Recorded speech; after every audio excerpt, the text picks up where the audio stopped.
Thank you for joining us. The Johnson Center presents these free webinars several times throughout the year, and you can check out the current list of upcoming webinars by going to our website at www.johnson-center.org, then clicking on the webinars link on the right-hand side. And be sure to check out our library of past webinars on our YouTube channel at www.youtube.com/The Johnson Center. We have some terrific programs that provide support and assistance for children and families, including grants and sliding fee scales for many services and supports, including diagnostic assessments, counseling, sibling camps, and more. If you want more information about these programs and financial support, just contact us here at the Johnson Center at info@johnson-center.org. We currently have 2 openings in a scholarship available for the sibling camp for kids ages 10 through 13 coming up in late June. If you want to learn more, give us a call at 512-732-8400. Be sure to follow our colleagues at the Autism Research Institute, as they also host several great webinars and share some great resources on their website and social media pages. If you would like a certificate of attendance after today's webinar, look for a follow-up email in your mailbox 1 hour after the webinar concludes, or look for the link on our YouTube channel in the webinar description. It will contain instructions on how to get your certificate. If you have questions during the live webinar, please type them into your GoToWebinar control panel or email info@johnson-center.org. If you are watching a recording of this webinar, you may email questions to the presenter at info@johnson-center.org. Today's webinar is presented by Amanda Tami. Amanda has a master's degree in counseling psychology and is a board-certified behavior analyst and licensed professional counselor.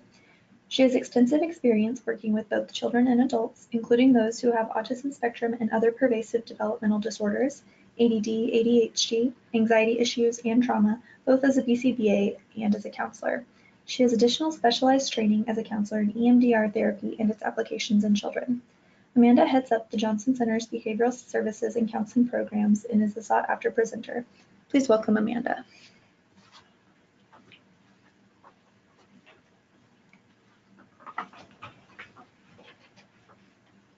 Thank you, and thank you to everyone for being here today as we talk about social emotional development and infant bonding.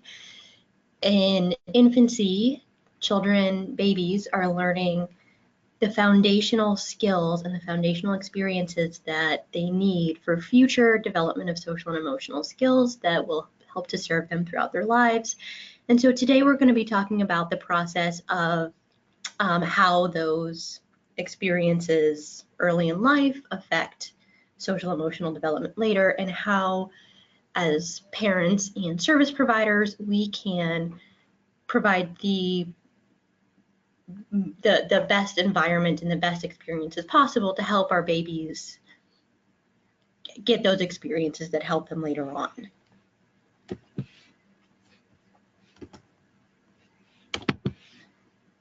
So I'm going to start with a quick overview of what we'll be talking about today.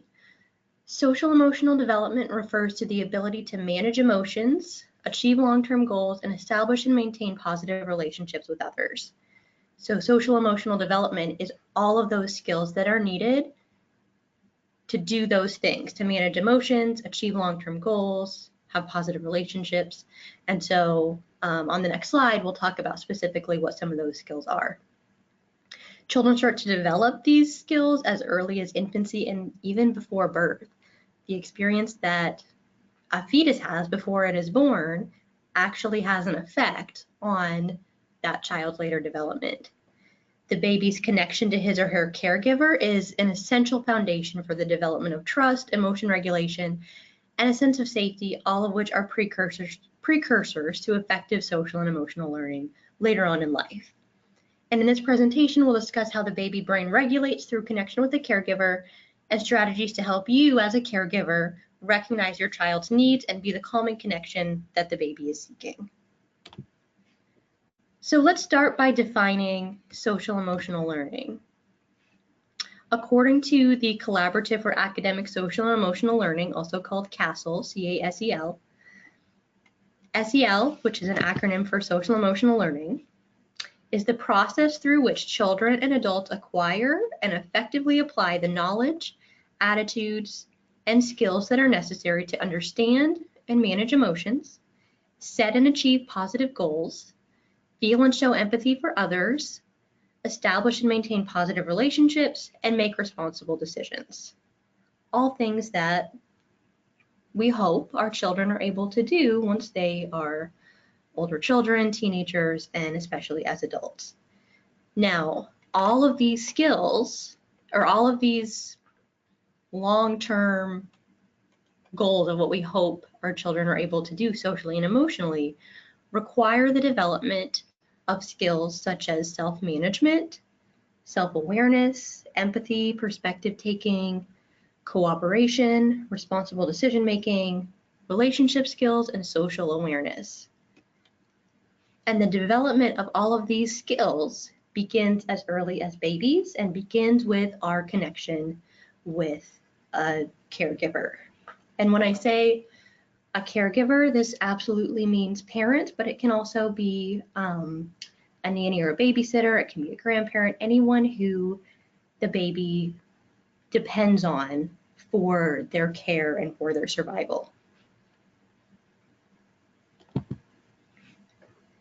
So let's start by talking about the nervous systems of babies. Babies tune into the emotional state of their caregivers. And the baby's emotional state is very much connected to and dependent on the emotional state of the caregiver. Now, babies obviously don't have language to talk about emotions or to talk about how they're feeling, but they experience those feelings all the same. And so because they don't have language, everything that they feel is through their connection with another person. So when parents are calm, so let's say a baby is having a reaction, a baby is crying, a baby is crying and expressing a need, or something has happened and the baby is scared, and so the baby is crying. The parent's response to the baby determines how the baby responds to their own emotional response. So if the parents are calm, if the parents are able to regulate themselves, and by regulation, I mean managing the intensity and duration of reactions to any experience. So everyone throughout their lives is learning how to regulate their emotions. It's an ongoing process, and regulation is the ability to manage the intensity and duration of your reactions to whatever is happening. So when parents are able to regulate, when parents are able to manage their own responses, their own emotions, it actually helps the baby regulate. When parents panic, the baby's dysregulated state escalates. When parents are in this state where they are feeling dysregulated, they're not able to manage their emotions, the thinking part of the brain for the parents shuts down, and that affects your ability to respond calmly and to think logically, to think through how to solve the problem. In addition, when your reactions are panicked, when you're feeling that emotional, when it's that intense, you're feeling out of control and you're not able to think clearly, and you might find it hard to calm yourself down and regulate your own reactions when you're in that state. So if you can't regulate yourself, if you can't help yourself get back to that neutral state, your baby can't get back to that neutral state either.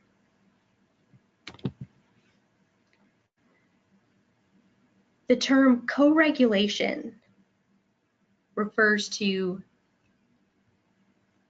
the production of a consistent state of physiological equilibrium in the infant by meeting the infant's needs. So when an infant and a caregiver are co-regulated, remember that the nervous system is not just your emotional response. The nervous system involves the entire body. So when we have an emotional response, the body also has a response. The body responds as well. So when a baby and a caregiver are co-regulated, the baby is able to get to a neutral state, to be in a state where they feel regulated, both emotionally, so they're not, upset and crying, but their body is also calm. Their body is in a state where it knows that it's safe and it knows that its needs are going to be met. Babies cannot meet their own needs or regulate by themselves. They need interaction with a caregiver to meet those needs and to regulate. So when a baby learns that a caregiver is reliably attending to him, that the caregiver is reliably meeting the needs of the infant develops the inner roots that are needed to maintain equilibrium until their parent arrives, decreasing the instinctive alarm for danger or stress that arise when they fear that their needs won't be met. So the caregiver strives to fulfill the baby's basic needs by studying his cries, his movements, his states of arousal, facial expressions, all of those things to figure out how to respond accordingly. The infant's instinct is to convey how he wants to be held or touched or moved and comforted. And please remember that when I talk about needs, an infant's needs, I'm not only talking about their physical needs. We're not just talking about food and shelter and warmth. We're also talking about things like comfort. Babies need another person to help to comfort them, or babies sometimes need to be held. It's not only about meeting their physical needs that allow them to grow and survive. They actually need comfort and to be held, and interaction with the caregiver also to grow and survive. So, excuse me, so none of these needs can be met by a baby alone. Babies are not capable of, making themselves a sandwich or holding themselves. They absolutely need the interaction with their caregiver. So when the caregiver is consistently able to figure out what it is that the baby needs and respond quickly and respond effectively in a way that does meet the baby's needs, the baby learns to trust that even if what I need right now I'm not getting, I know that my parent or caregiver is going to come and take care of me, is going to come and meet my need. And this is critical because when babies learn that their needs are going to be met and they can trust that their needs are going to be met, their nervous systems don't get to the hyper-aroused state where they're terrified for their own survival because they don't know if someone's going to meet their needs. And that is, unfortunately, a baby's only survival mechanism. So they have to get to that state sometimes to make sure that their needs are met. But if the baby knows, if the baby trusts that every time in the past someone has met my needs, so if I communicate a need, I know someone is going to come and meet my need, then they don't get to that state. They trust that their needs will be met, and so the world feels like a safer place. So at the core of co-regulation is attunement. Attunement is being aware of and responsive to another person. How does the baby feel? How are they happy or sad or engaged or capable of interacting with you right now? Are they in distress, hungry? What do they need? And what is the best way to meet that need? What is the best way to communicate with the baby at this time?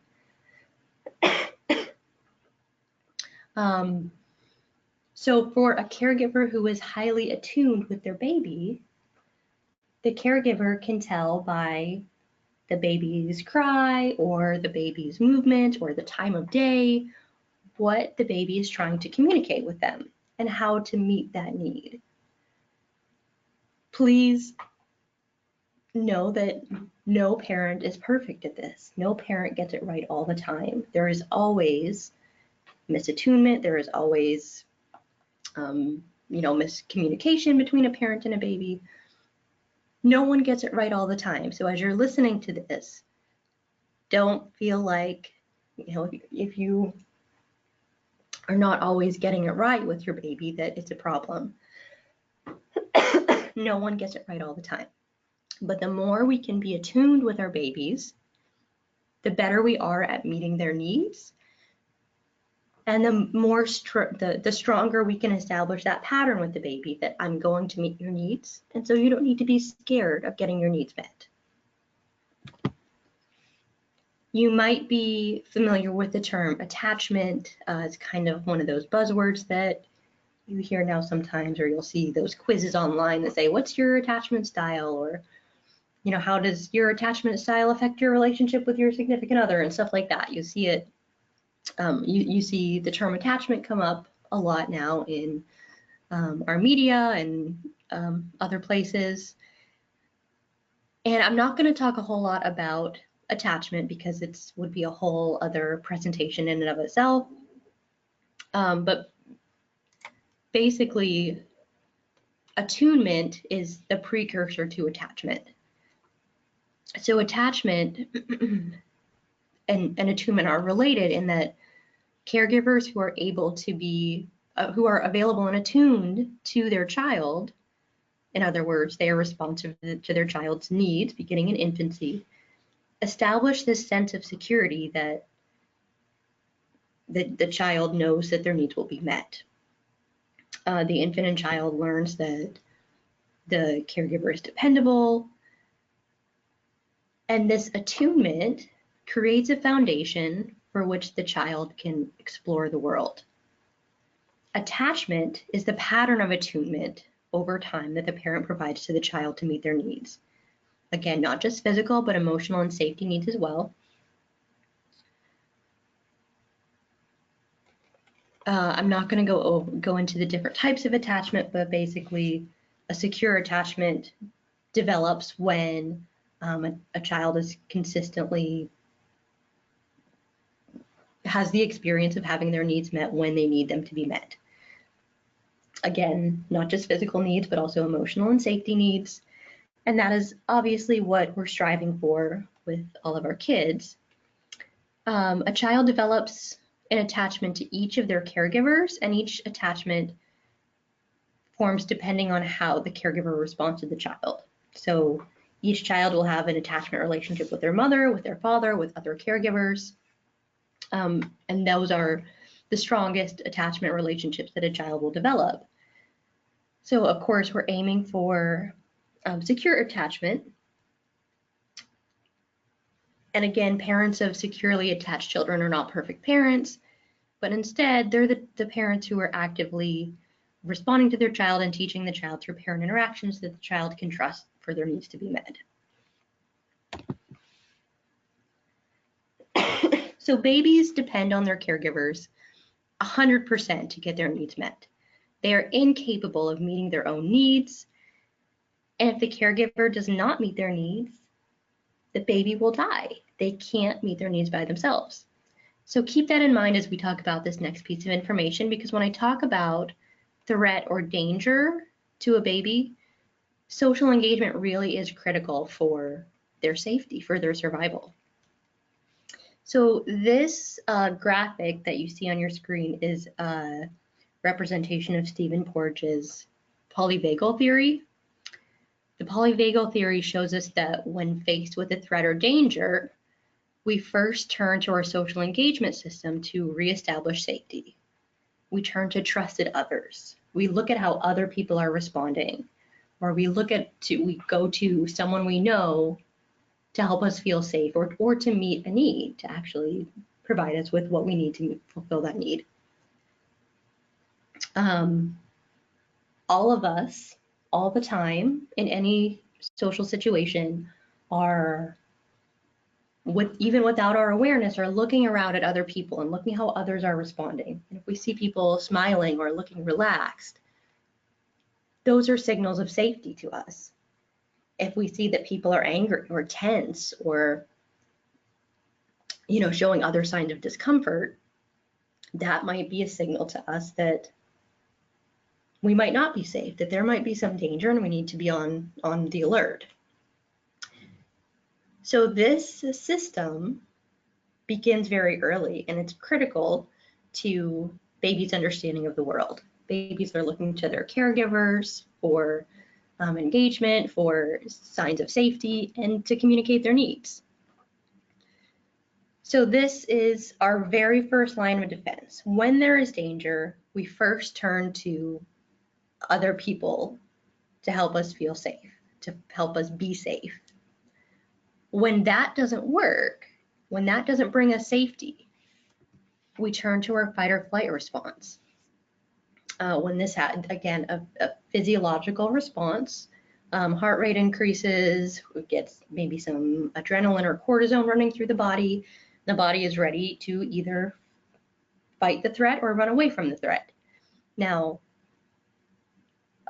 when we're talking about a baby, obviously a baby is not able to run away or to fight, but the body still reacts as if it is, as if it's going to do that.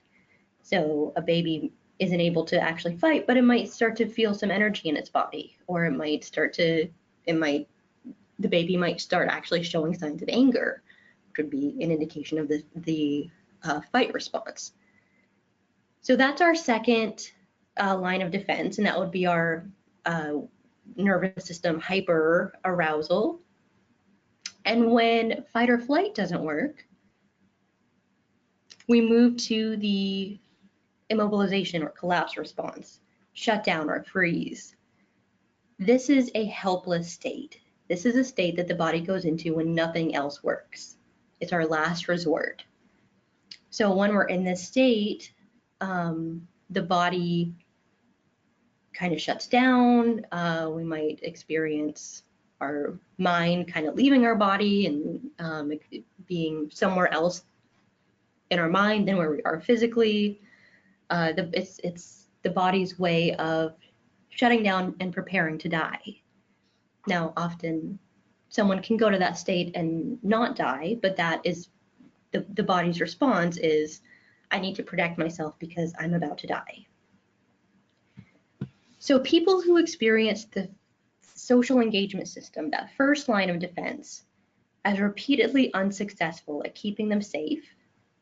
So it never works when I try to engage with my caregiver and tell them that I need something. That doesn't work. The baby becomes hardwired to move straight into either the fight or flight response or the collapse response. The brain becomes wired for danger, expecting it all the time.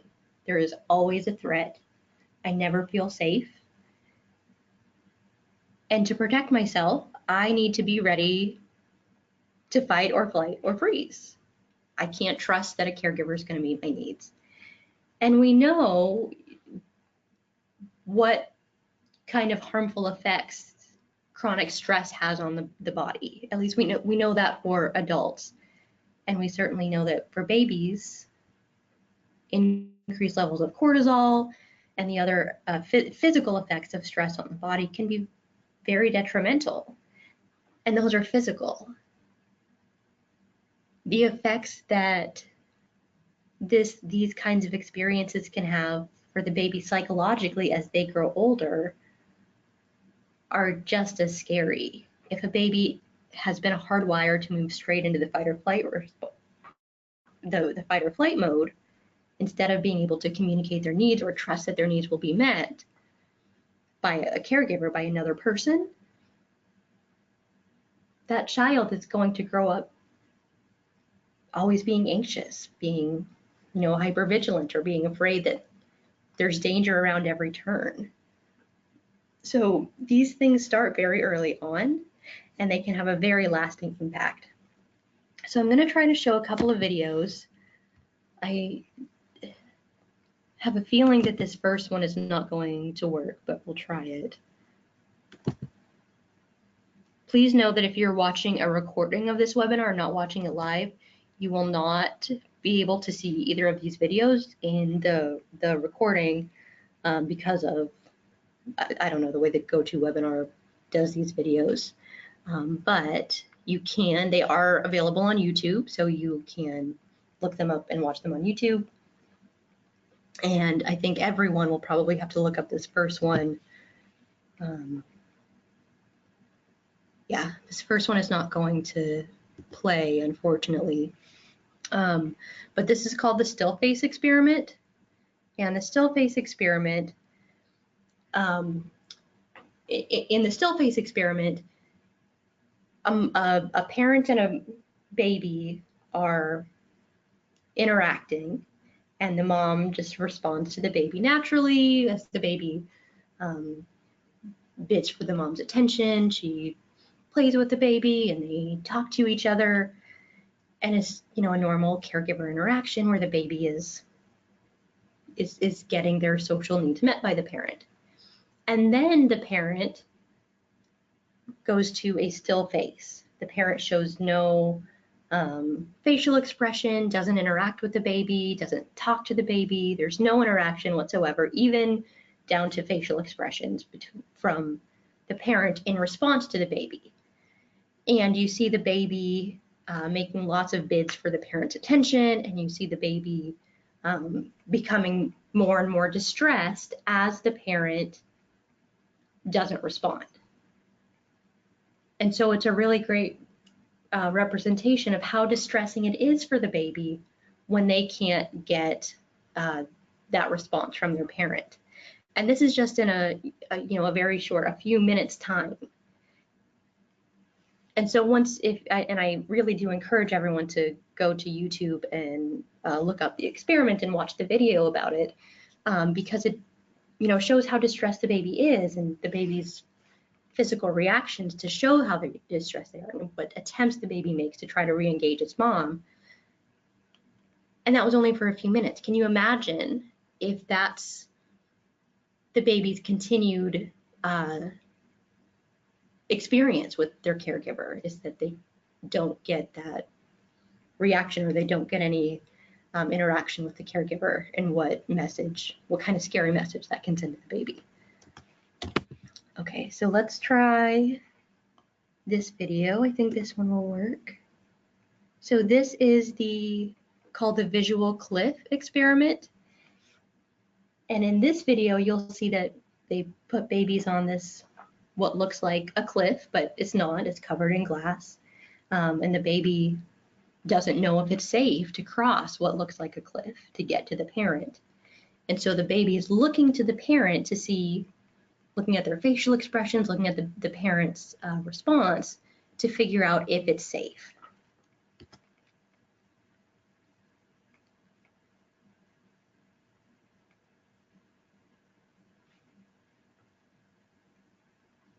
Hopefully this will play.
Okay.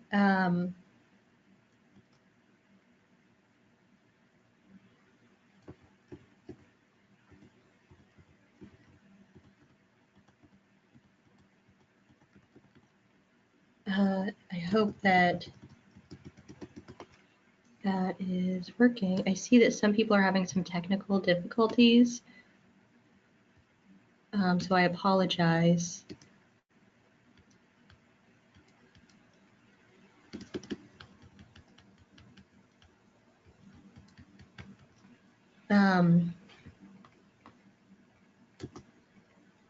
Okay, hoping everyone can see my screen again, and I apologize if that video, if playing that video resulted in some people getting disconnected, or if you weren't able to see the video at all, and especially if you were disconnected completely.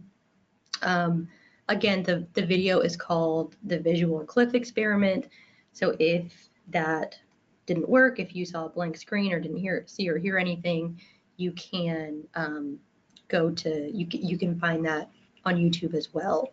So I'm hoping that everyone is still with me, and I'm not going to try to show any more videos because that seemed to cause some problems. So we'll just stick with the slides going forward. My apologies again. So similar to the still face experiment, there was a recent study that I think was really interesting called the Digital Disruption Study, in which instead of having parents make a still face where they don't show any affect or show any emotion or response to their baby's bids for attention, they look at a cell phone instead of interacting with their child.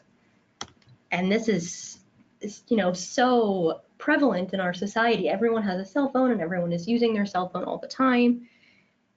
And I don't know, you might be surprised by this or not, but the study found that more frequent mobile device use was associated with less exploration with the baby, showing less exploration of their environment, less positive affect during, well, their parent, positive affect meaning like positive emotions, happiness, showing signs of happiness.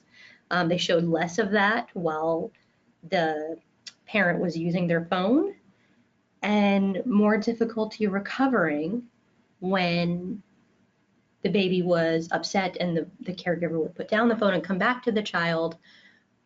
When there was more cell phone use, it was harder for the baby to re-regulate. So recovery from an upsetting episode was more difficult. And that was true even when controlling for individual differences in temperament. So, babies have different personalities, and some babies are, more high needs. They are very quick to be upset, and other babies are very relaxed and laid back, and that's just part of their personality. That's their temperament. And even when controlling for those aspects of temperament, the results from this cell phone study remain true. So it's just something to keep in mind, that the use of technology in our cell phones does keep us from being responsive caregivers to our babies. So the good news is that no parent gets it right all the time. You might be sitting here listening to this presentation and going, I have already screwed up my child. I haven't done these things, or I haven't been very good at this, and I've already screwed up my child, my baby. But that's not true. No parent gets it right all the time. And there's always opportunity to go back and repair. There's always an opportunity to fix your mistakes. We can always repair it. We can always, the child's first year of life isn't necessarily the end-all be-all for who they're going to be or how they're going to tolerate stress. Even as the child gets older, there's opportunity that we can repair and teach them that you can trust that I will be there, that your needs will be met. And so we'll talk more about repair later. Quickly, I want to mention that depression, anxiety, history of trauma, other mental health conditions, or even physical health disorders, that it can impact a caregiver's ability to attune. The brain, for people who have lots of different mental health conditions and some physical conditions, can easily go into survival mode, can easily get to that dysregulated state, the state in which babies' dysregulation escalates because they can't find co-regulation with the caregiver. So for some parents or caregivers, connecting emotionally with the child might overstimulate the nervous system, causing them to go into that survival mode. The child's emotions or behaviors might be triggering for the parent. If a baby crying is really triggering for the parent or overwhelming for the parent, they might get angry really easily. A caregiver might use unhealthy coping mechanisms that take away their ability to attune, like substance use or even phones or electronic devices. And sometimes parents just don't have effective coping strategies that help them re-regulate, which is necessary for the baby to re-regulate. And our caregiver relationships with their own caregivers also has an effect on how they interact with their children. So parent interaction or parents' relationships with their parents affects the parent's relationship then with their child. So, as you're thinking about yourselves as parents or thinking about, the things that you maybe want to do differently with your baby, think about what you would have liked to have been done differently in your relationship with your parents, and how can you apply those changes in your own parenting style. Too young to remember does not mean too young to experience traumatic effects. Even unborn babies can experience trauma, and early experiences of trauma can lead to hardwiring to be oversensitive to life stresses. In that case, when we are hardwired to be oversensitive to life stresses, even in a safe environment, our survival responses don't turn off, which can result in the development of unhealthy coping, difficulties with impulse control, problem-solving impairments.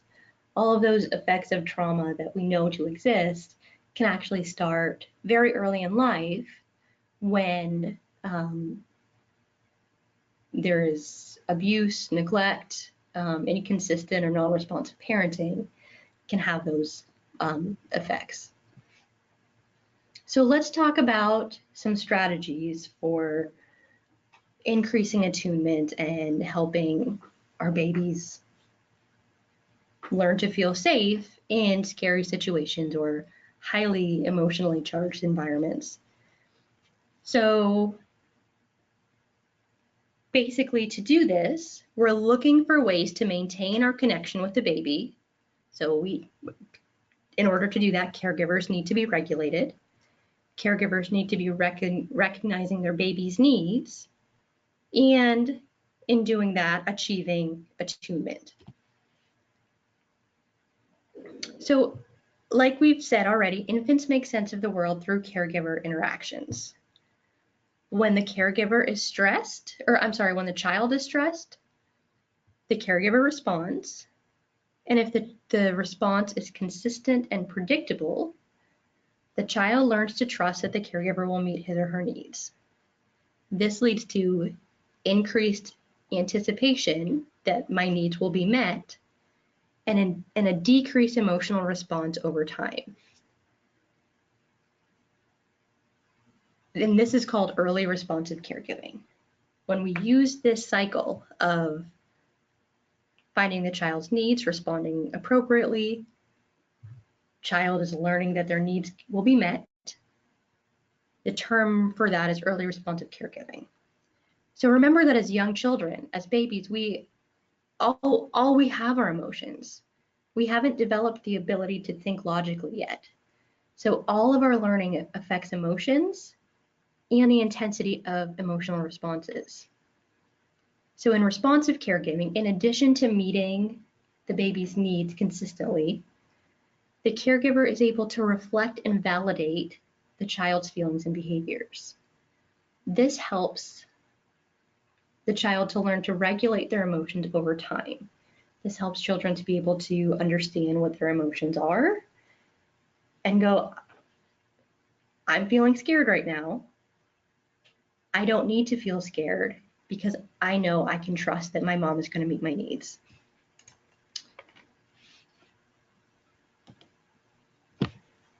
And this is the first step in emotion regulation. Emotion regulation is the process of recognizing and managing strong feelings. A person begins in a neutral state, something happens that causes an emotion, sometimes the outward behavior expresses the emotion, and eventually the person comes back to a calm state. In other words, they re-regulate. To do this, the person identifies the emotion, recalls what has calmed them in the past, and carries out that calming process to help them return to a neutral state. So there are two processes that people use to do this, to display emotions in the socially acceptable way. One is called emotional self-control. This is the voluntary suppression of an emotional response. You still feel the emotion, but you don't show it on the outside. And the other is the ability to down-regulate. So moving from a heightened emotional state, like angry or scared or sad, to a neutral state, to just feeling okay, normal, neutral. And we down-regulate by self-soothing, by distracting ourselves, or by creating a new emotional state, like imagine your happy place. So developing the skill of emotional regulation requires much learning, much practice, and much support from trusted caregivers. So first, infants and toddlers are just beginning to develop the ability to filter information from their environment to figure out what's happening and what will happen next. This inability leads to big feelings, scary feelings, angry feelings sometimes, which makes it difficult for young kids to manage strong emotions. They also have limited coping skills and need help from trusted adults to help them find and identify what those emotions are and find strategies to help them down-regulate. So this starts with just the experience of emotions. And we all start experiencing emotions as soon as we're born. When our parents and caregivers can give us the language and the support to have those big feelings in a safe way, we learn to understand emotions, we learn to name emotions and know what we're feeling, and importantly, we learn that emotions don't last forever. It's not going to stay this way forever. This feeling is going to go away. And then we finally learn some strategies for controlling and regulating emotions and expressions. And this happens later. This is not, as early as infancy, infants are learning some self-soothing strategies like sucking their thumb, or some babies have a favorite blanket that helps them. But lots of the emotion regulation strategies that we typically think of happen once the child is a toddler or in early childhood.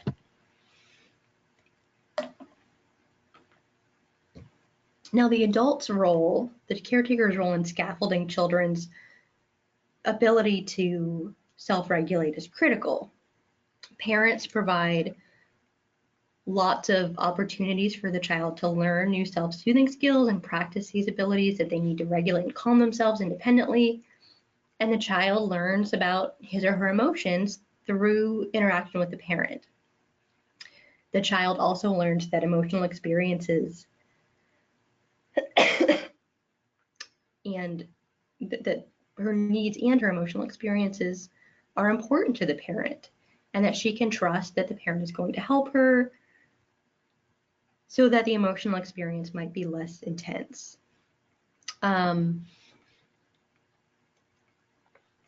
So this this kind of thing makes me think of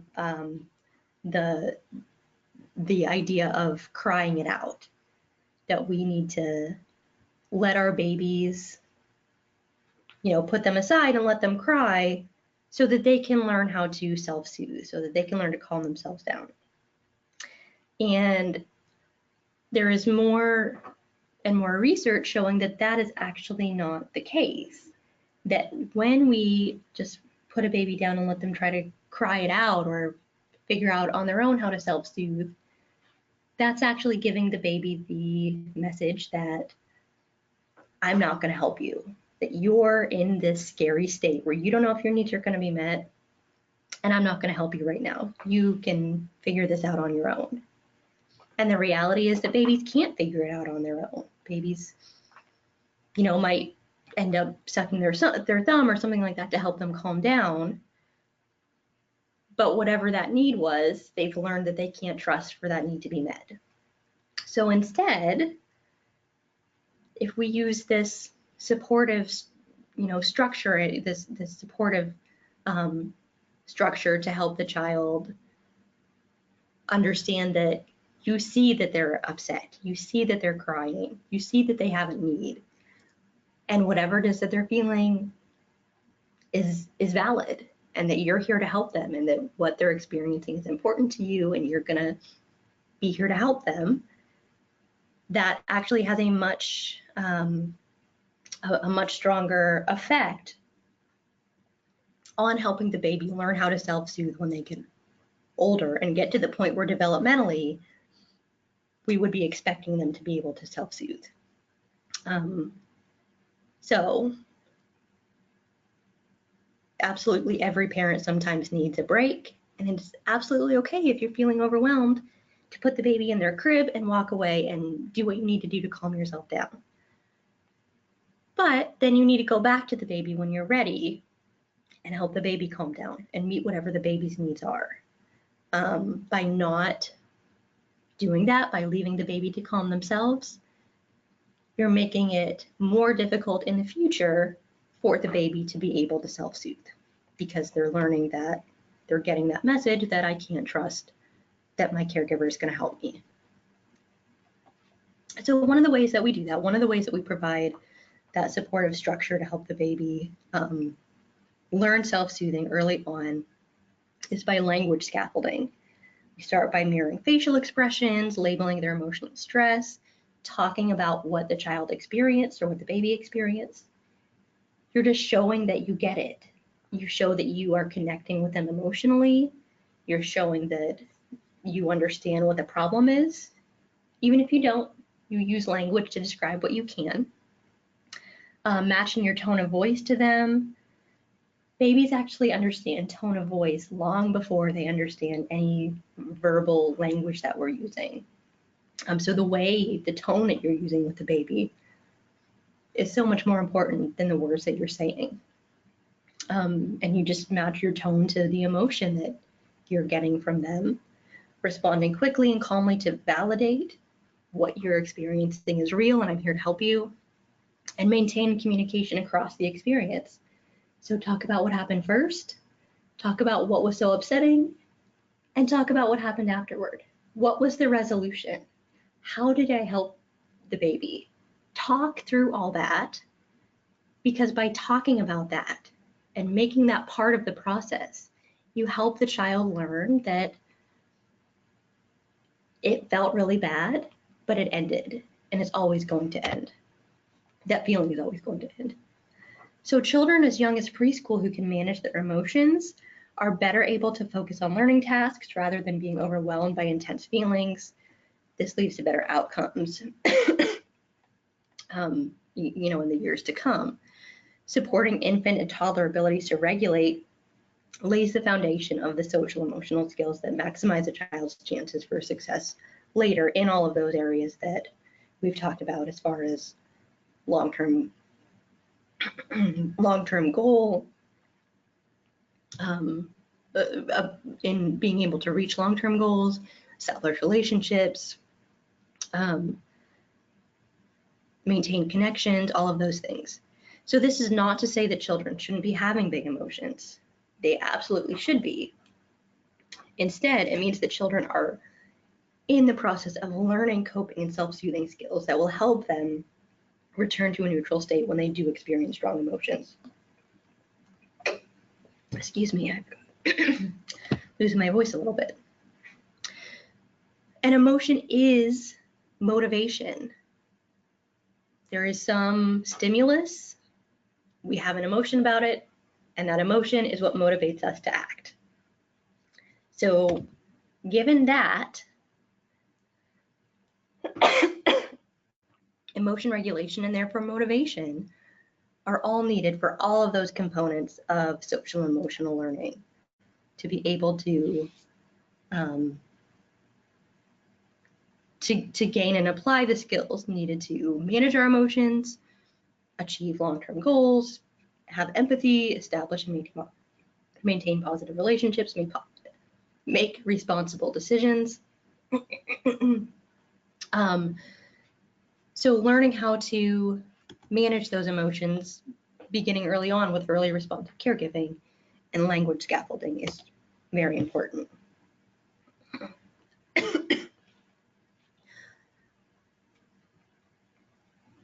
When caregivers model their own healthy emotion regulation, this is also really beneficial for kids who are learning the skills to regulate. So parents who are able to be mindful of their own behavior and emotional expression are able to give voice to their emotions and talk through their emotional experiences with their child. You show the child that you'll be okay, even if it feels bad right now. You know, often parents don't like to show their kids when they are getting angry or if they feel sad. They don't want their kids to know. So they might say, no, I'm not frustrated. But by doing that, you're actually invalidating the child because they can feel that you're frustrated or you're sad. And by saying, no, I'm okay, I'm not mad, you are missing an opportunity to show your child that, hey, everybody gets mad sometimes. And it's okay to feel mad. And here's what I'm going to do to help myself right now. You may have heard of the metaphor of emotion tolerance like a train tunnel. And we can use language scaffolding to help children learn to feel comfortable in their emotions and their bodies, thinking about this as kind of this metaphor where our difficult feelings are tunnels, and we are trained traveling through this tunnel of difficult emotions. And we have to move all the way through the darkness to get to the other side of the tunnel where we can find calm and peace and this, you know, the bad feeling will go away. But, and as simple as it sounds, it's much easier said than done. The problem is that often well-meaning parents and caregivers try to intercept their children as they are going through their tunnel by, you know, try to problem solve or use reasoning and logic to show that, hey, it's not that big of a deal. Or we might say, you know, you're overreacting, or we know it's going to be fine. And we're trying to help our children by doing these things. But really,